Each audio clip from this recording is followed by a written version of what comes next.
আসসালামু আলাইকুম বন্ধুরা, আমি একটি গজল শোনাবো। যে গজলটা আমরা ছোটকালে শুনতাম, এই গজলটা এখন বাস্তবে রূপ নিয়েছে। তো সেই গজলটি আজকে আমি আপনাদের সামনে শোনাবো। কোনো একদিন এদেশের আকাশে কালেমার পতাকা দুলবে,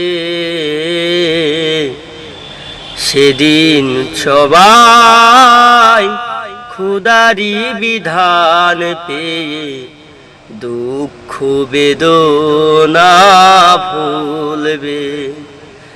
সেদিন সবাই খুদারি বিধান পেয়ে দুঃখ বেদনা ভুলবে। কোনো একদিন এদেশের আকাশে কালেমার পতাকা দুলবে,